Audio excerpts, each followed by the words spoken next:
Now, what better day to talk about patience than the Cowboys season opener day? What's up, everybody? It's Jake, and today we're talking about patience, something that I lack severely. Man, I am absolutely terrible when it comes to patience. I'm the absolute worst. I need it now. If it's something that I want, I need it now. But that does go with an asterisk because anything that I have worked for. I have not cut corners. I'm also not spoiled in that sense. It's something that if I want it, I want it now, and I'm going to earn it some way, shape, or form. So with that being said, I wanted to make sure that I got you 3 simple tips that have kind of helped me along the way in developing my ability to be patient. All right, so tip number 1 is going to be pause before you react. Give yourself a little bit of time before you let your emotions bubble up and let your emotions get the better of you, and they don't allow you to see things clearly or react in a way that would be appropriate. Meaning, you don't burst out, start cussing up a storm, get agitated with your kid. Honestly, just stepping away from the situation and giving yourself the opportunity to just gain control of your emotions, gain control of what you're about to do, and then also just get a grip of the situation. So it might be something minor, it might be something big. Either way, if it tests your patience, the first step is going to be to acknowledge that you're feeling some type of way, acknowledge that you're feeling anxious or feeling that it gets to your neck, man. When it gets to your neck gets hot and you start feeling it and you know that you're getting pissed off.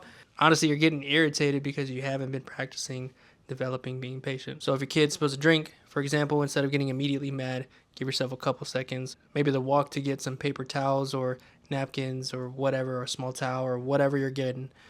Maybe that's the time you take to get your composure. Make sure you don't yell. Make sure you don't react irrationally or emotionally. Now, I'm not saying it's going to be easy because by no means is it going to be. You have to practice. With that comes tip number 2. Make sure that you are giving yourself some daily challenges.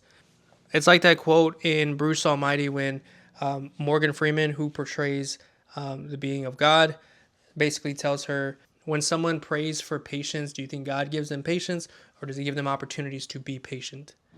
Look at those as opportunities and take those on.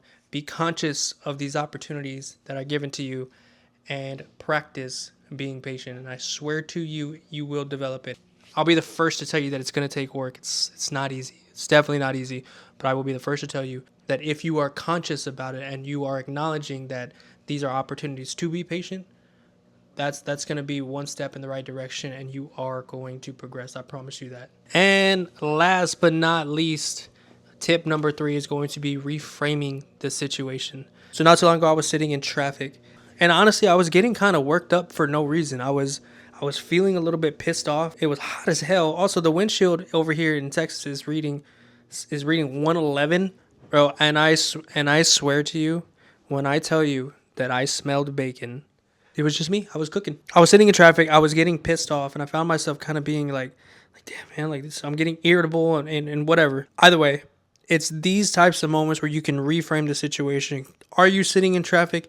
Yes, you definitely are. You obviously are. But use it as an opportunity to listen to your favorite podcast or grow a little bit and learn something. Another example that I started doing or trying to do is, if I'm waiting in line for a long time, instead of waiting there and feeling it kind of boil up and feeling myself get irritated or agitated, call somebody. Call your mom, catch up with her, call a friend, call your sister, FaceTime someone. Obviously with respect to whoever's in line alongside you, or spark up a conversation with someone next to you. The world is a better place if you're open to conversation. That's how we learn from each other. That's how we gain perspective, in my opinion. So reframe your situation. Not every situation is bad. And anytime you are being tested in the form of patience, realize that it's an opportunity for you to be patient and then reframe the situation to better it and make you feel, bring down the blood pressure a little bit, make you calm down a little bit, settle down. But it's a good way to distract your brain from thinking that you are being impatient or that you feel those emotions and it just kind of compounding and making you feel worse and worse and worse. So just distract your mind a little bit and reframe your situation. I hope you got some value out of this. If you did, please give a like, a subscribe, please share. Every little bit helps, honestly. And again, just trying to share these experiences and these values and pass them down to my girls or to one of y'all out there. If this helps you, or if you know someone who's struggling with patience themselves, share it with them. Honestly, I'm just trying to be a good dad, and a good dad is a present one. See y'all in the next one.